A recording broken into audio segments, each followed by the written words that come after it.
Hello everyone, good morning. तर आज मी intraday stock मार्केटसाठी 5 trade घेतलेले आहेत. हा एक इंडसइंड बँक याचा जो प्रॉफिट चालू आहे. त्यानंतर हे एक बघू शकतात, नवमामध्ये पण एक ट्रेड घेतलेला आहे, तोही चालू आहे. एक इनेसमध्ये चालू आहे, ही पोझिशन चालू आहे बघू शकतात. आणि एक PNB हाऊसिंगमध्ये चालू आहे. टार्गेट थोड्यावरून बाकी आहे माझं.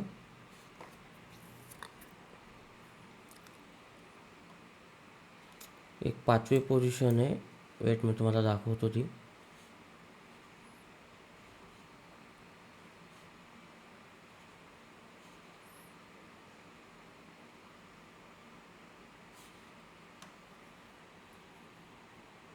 सिमेंट्समध्ये आहे ती माझी पोझिशन. एक मिनटं मी तुम्हाला दाखवतो.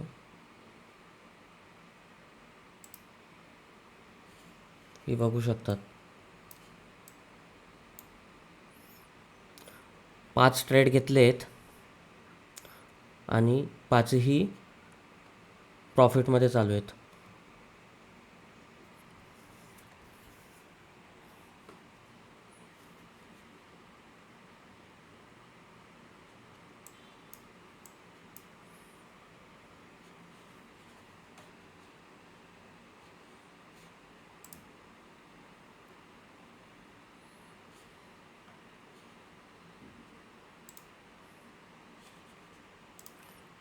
हा इंडसइंड बँकचा आहे.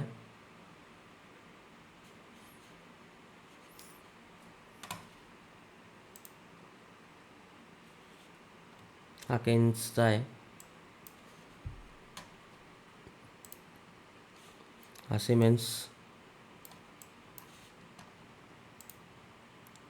हा नवमाचा ट्रेड चालू आहे, ब्रेक इव्हनच्या आसपासच. आणि PNB हाऊसिंग. PNB हाऊसिंग माझ्या टार्गेटपर्यंत पोचलाच होता, पण तो इथून बाउन्स बॅक झाला.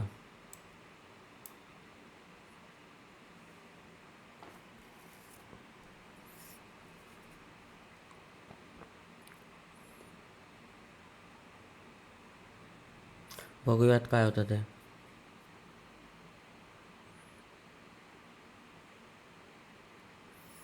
आणि जर लाईव्ह प्रॉफिट बघायचा असेल तर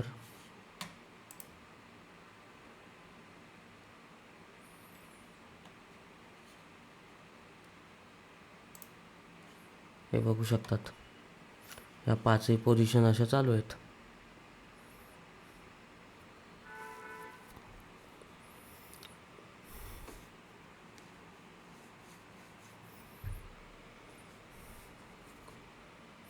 या प्रकारे आपण रोज मी जे काही इंट्राडे ट्रेड्स घेणार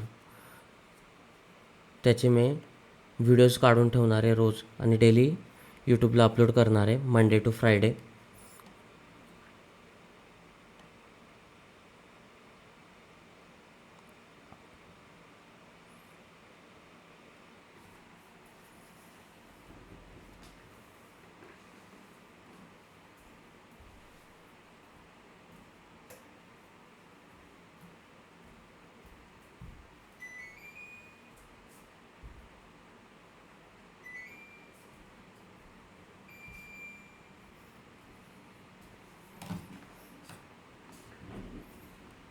माझे टार्गेट 1:3 असतात ॲप्रॉक्स. जसं तुम्ही याचं बघितलं. हा फक्त इथे मला थोडे लेट एंट्री भेटली म्हणून मी 1:2 घेत आहे. बाकी आता इथं नवमा पण बघणार तुम्ही, तर इथं रिस्क रिवॉर्ड माझं 1:3 असतो. सिमेंट्स पण जर बघणार 1:3 आसपास असेल. हा 1:3 आहे. PNB हाऊसिंगचं मी मार्किंग केलेलं, पण ते नवीन टॅब ओपन केल्यामुळे ते निघून गेलं आहे. पण तेही 1:3 आसपासच आहे. आणि ह्या पोझिशन्स कोणतं टार्गेट जवळ आलं आहे ते बघू आपण एकदा. इंडसइंड बँक बघू काय होतं.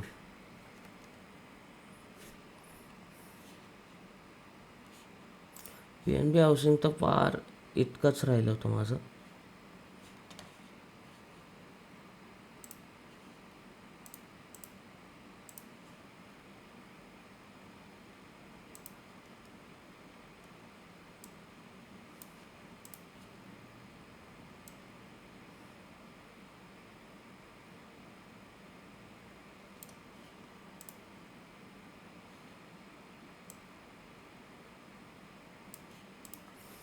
बघूयात, ह्या 2 पोझिशन खूप जवळ आहेत, टार्गेट जवळ आहेत माझे.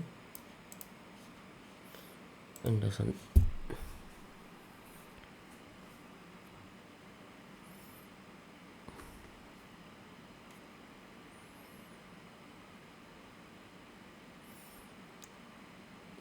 थोडंच बाकी आहे. Come on.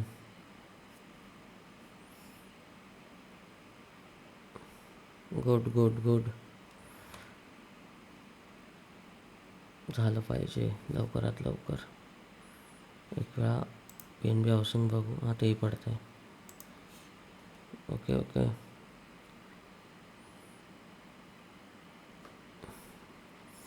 मी ट्रेल पण करू शकतो, टार्गेट SL, पण आज जरा लेट झालं आहे मला ट्रेड घेण्यात. माझी एंट्री थोडी वर हवी होती, इथे याच्या आसपास एंट्री पाहिजे होती माझी, म्हणून. आणि म्हणून हा मी 1:2 घेतला आहे. नाही तर मी 1:3च घेतो टार्गेट कायम.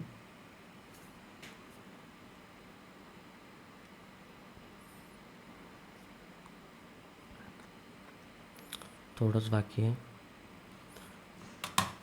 PNB housing. ओ, इंडसन. ठीक आहे ठीक आहे.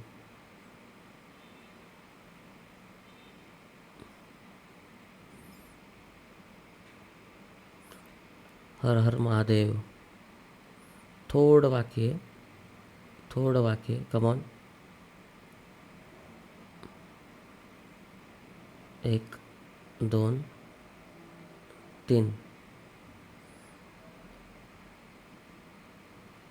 एक स्पाईक बनायला पाहिजे फक्त.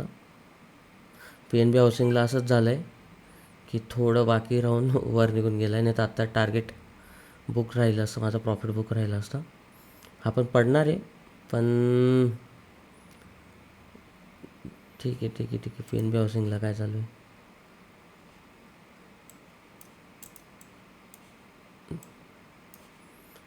तो पण 1:2च्याच आसपास आहे, कारण त्याची एंट्री लेट भेटली, त्याची एंट्री इथे भेटायला पाहिजे होती मला. ठीक आहे. इंडसन. Come on come on. तुम्ही मजा घ्या. हे बघण्यात जी मजा आहे ना, ती मजा कुठेच भेटत नाही. जो ट्रेडर आहे किंवा ज्याने आत्ता ट्रेडिंग जर्नी स्टार्ट केलेली, right, target hit, SL cancel. इथे पण भेटलं वाटतं PNB हाऊसिंग, नाही का? कोणता तरी SL हिट झाला वाटतं आपला. नाही नाही नाही, सगळं प्रॉफिटमध्ये चालू आहे, बघू शकतात. इंडसन बँक तर झालं, आपण त्याला आता इकडे टाकून देऊ. ठीक आहे.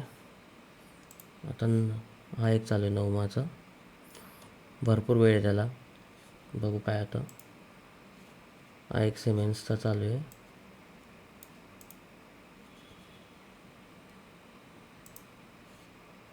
हा एक चालू आहे केन्सचा. PNB housing. ओके, याची मजा घ्या. थोडाच राहिला आहे, थोडाच राहिला आहे. एकदा गेला आहे इथून वर.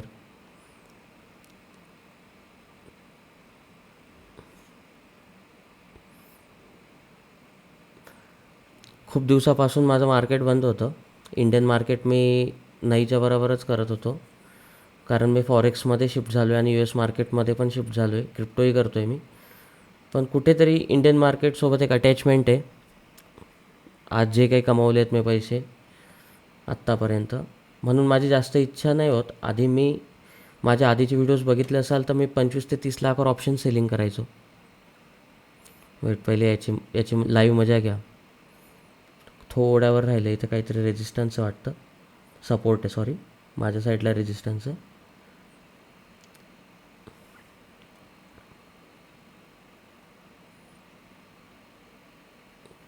थोडंच बाकी आहे, काहीतरी गोंधळ होतो आहे तिथे. तर मी इंडियन मार्केट 5-1 महिन्यापासून बंदच केलं होतं, सोडून दिलं होतं मी, कारण गव्हर्मेंटचे खूप काही रूल्स अँड रेग्युलेशन्स आल्यामुळे, चार्जेस वगैरे वाढल्यामुळे. पण कुठेतरी एक अटॅचमेंट आहेच, तर त्यामुळे सोडू नाही वाटत. 2 लाख रुपये ठेवले आहेत मी फक्त. त्या 2 लाखावर करत होतो. खूप कधीची प्रॅक्टिस चालू होती अशा एका स्ट्रॅटेजीवर, आणि मागील काही 1 महिन्यापासून व्यवस्थित चाललं होतं सगळं. तर मग म्हटलं बघू, आजपासून जो काही लाईव्ह ट्रेड घेईल, जे काही एवढे ट्रेड्स असतील माझे, ते दाखवत जाऊ की नक्की काय करतो, कसं करतो. सुरुवातीला फक्त बघा, आणि जर इंटरेस्ट आला पुढे जाऊन तर करू आपण यात काहीतरी. इथे याचा सपोर्ट आहे, हा सपोर्ट आहे, पण त्याने कमीत कमी एक स्पाईक बनवून बाउन्स केलं ना तर बरं होईल. बाकी ठिकाणी काय चालू आहे? नवमा, सिमेंट्स, केन्स तर ब्रेक इव्हनला निघून गेला आहे. आपला इंडसइंड बँक तर झालाच आहे. PNB हाऊसिंग किती चालू आहे? केन्समध्ये काय प्रॉब्लेम चालू आहे?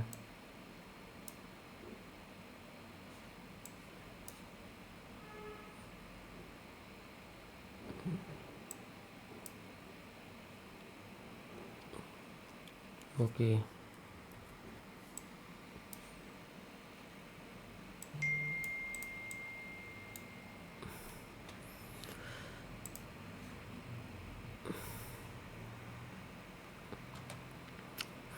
ही खूप इम्पॉर्टंट कॅन्डल असणार आहे आपल्यासाठी.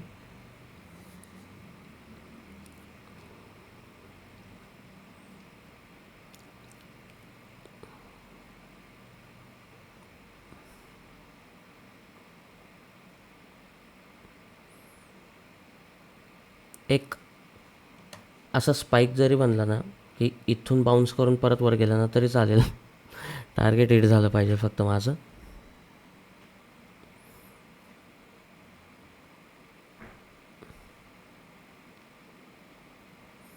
जास्त काही दूर नाही आहे.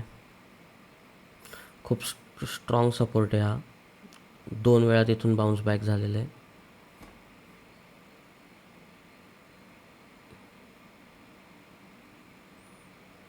हा इम्पॉर्टंट झोन आहे आता.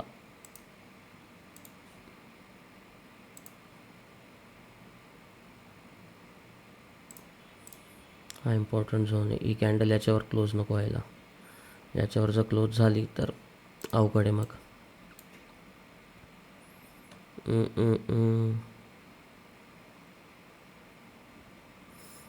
दिसतं तर तेच आहे मला आता. ब्रेक इव्हन इथंही बऱ्यापैकी चाललं आहे. सिमेंट्स एकदम प्रॉपर एंट्री भेटली आहे मला. 1:3 मला भेटणार आहे तिथे.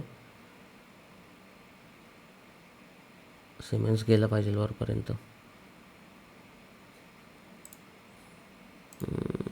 कॅन्डलमध्ये गेली चालेल, क्लोज नाही झाली पाहिजे वर. किती बाकी आहेत तिला? 2.5 मिनटं बाकी आहेत. एक स्पाईक पाहिजे मला फक्त, एक स्पाईक. अशी स्पाईक इथेपर्यंत बांधली पाहिजे फक्त.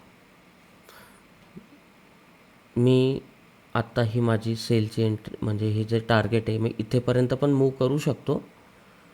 पण आता जर तिथे आलं तर तिथून एक तर खालीच पडेल. त्यामुळे मग अवघड आहे आता. याने जर वरती क्लोजिंग दिली तर मग खूप अवघड आहे. मग माझं टार्गेट थोडं अवघडच आहे. आणि खूप लोकांना, व्हिडिओ बघणाऱ्यांना असं वाटत असेल की मी इथे आलो आहे तर इथंच एक्झिट करून द्यायला पाहिजे वगैरे. तर हीच सायकोलॉजी आहे. तुम्ही सायकोलॉजिकल किती स्ट्रॉंग राहू शकतात हे ट्रेडिंगमध्ये समजतं. ते याच्यावरही गेलं तरी मी एक्झिट करणार नाही. एवढा स्ट्रॉंग माइंड पाहिजे ट्रेडिंगमध्ये. जर एवढे पेशन्स असतील तर तुम्ही ट्रेडिंगसाठी बनलेले आहात, नाहीतर काही फायदा नाही आहे.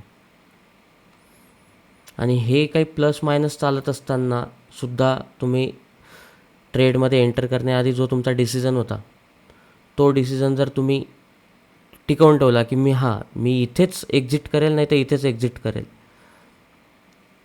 त्याला डिसिप्लिन म्हणतात. आणि तो डिसिप्लिन ज्याच्यात असेल तोच ट्रेडिंगमध्ये सक्सेसफुल होऊ शकतो. तुम्ही बघा, जे नवीन ट्रेडर्स असतील ना, त्यांचेसुद्धा म्हणजे एंट्री चांगल्या असतात. एंट्री कोणाचीच चुकीची नसते. ठीक आहे. प्रत्येक ट्रेडची प्रोबॅबिलिटी 50-50%च असते. कोणाची स्ट्रॅटेजी कितीही चांगली असू द्या. पण जर तुम्ही हा रिस्क रिवॉर्ड जर मॅनेज नाही केला, हा रिस्क रिवॉर्ड जर रिस्पेक्ट नाही केला, तर तुमचा ट्रेड घेऊन काहीच फायदा नाही आहे. मग तुम्हाला ट्रेडिंगमध्ये कोणीच हेल्प नाही करू शकत. जो ह्या डिसिप्लिन्सला फॉलो करतो ना, आता बघा खूप लोक म्हणतात इथेपर्यंत येऊन गेला, तुम्ही इथे नाही बुक केला, त्याच्यानंतर माझा हा लॉसमध्ये जरी गेला तरी चालेल, मला काही प्रॉब्लेम नाही आहे. फक्त माझं एकच आहे, जेव्हा मी रिस्क रिवॉर्ड मॅनेज करतो, ट्रेडमध्ये एंटर करतो, माझा प्लॅन झालेला असतो, एक तर मी इथे एक्झिट होईल, आणि हीच ट्रेडिंगमध्ये सगळ्यात इम्पॉर्टंट गोष्ट आहे. हीच गोष्ट लोकांना जमत नाही. जो कोणी म्हणतं ना की तुमच्याकडे काय सिक्रेट स्ट्रॅटेजी आहे, किंवा तुम्ही काय ट्रेडिंगमध्ये काय वेगळं करतात, की तुम्ही प्रॉफिटेबल राहण्याच्या मागे फक्त एवढंच कारण आहे, रिस्क रिवॉर्ड रेशो. आता बघा, हा माझा चालला आहे इथून, मला नाही घेणं देणं, मी इथे पण एक्झिट नाही करणार, इथे जाऊन जर एक्झिट झाला चालेल मला. आणि हे मायनस चालू आहे की प्लस चालू आहे, हे जर तुम्ही टेन्शन न घेता जर आरामात बघू शकतात ना, तर तुम्ही ट्रेडिंगसाठी बनलेले आहात. फरक नाही पडला पाहिजे इथे काय आकडा चालला आहे.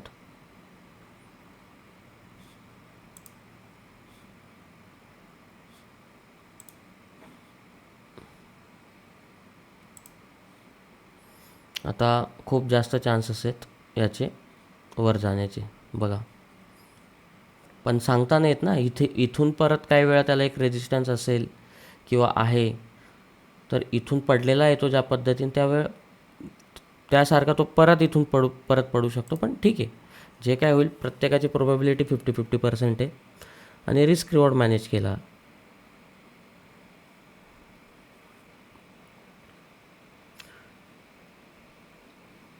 पोझिशन्स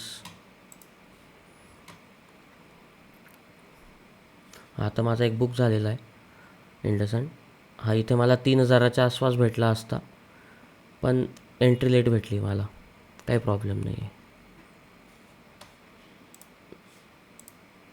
चला, एक एंट्री टार्गेटमध्ये हिट होताना बघितली तुम्ही, टार्गेट हिट होताना, एक एस एल हिट होतानाही बघून घ्या, त्याची पण एक वेगळी मजा असते. मला येते मजा, एस एल हिट होऊ द्या नाही तर टार्गेट हिट होऊ द्या. इथे तुम्हाला मी एक टेक्निकल ॲनालिसिस सांगू शकतो.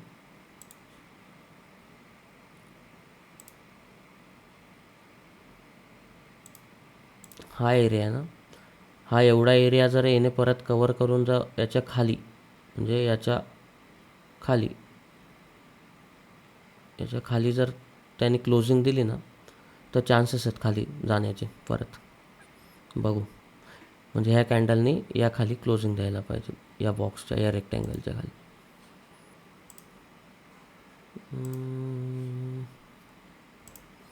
PNB हाऊसिंग याच्यासाठी नवीन आहे माझ्याकडे आत्ता एक टेक्निकल ॲनालिसिस, तो मी तुम्हाला सांगतो. आता हा जो नवीन रेक्टँगल तयार झाला आहे,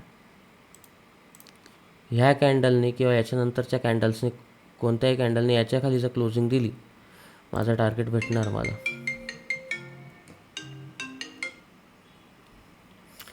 आणि मला आता सेफ साईड असं वाटतं आहे की मी माझा टार्गेट थोडं शिफ्ट करावं इथे.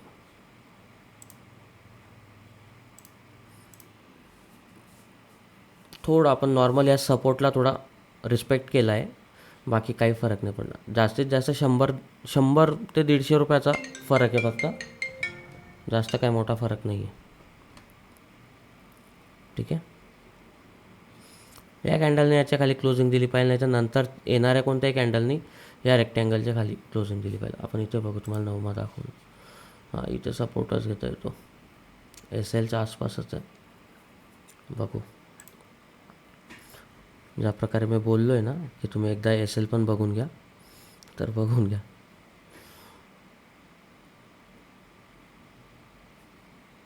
बायर्स ॲक्टिवेट झालेले आहेत नवमामध्ये.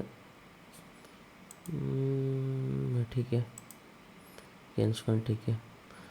आणि तुम्ही जर म्हणाल की जर समजा आता इथेच चालू आहे ब्रेक इव्हनला, इथे टार्गेट आहे आणि इथे स्टॉप लॉस आहे.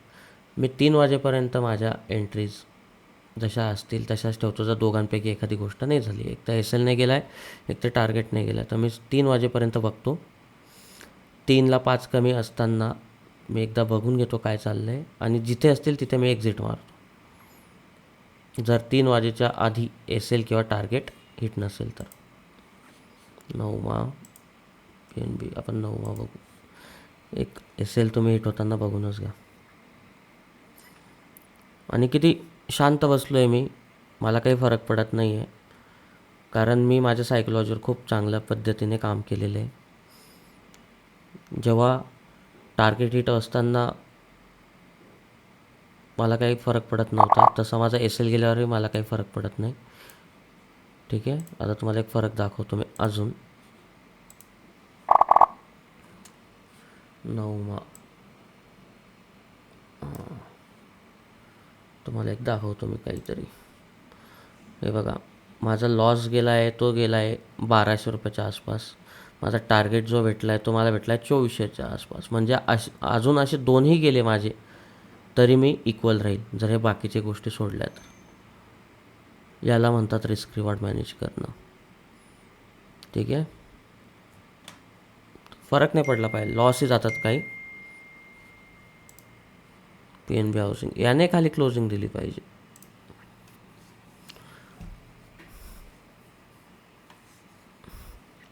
आता या येणाऱ्या कॅन्डलने खाली क्लोजिंग दिली पाहिजे. फक्त येऊन वर गेला तर नाही, क्लोजिंग दिली पाहिजे, प्रॉपर क्लोजिंग दिली पाहिजे. बघा,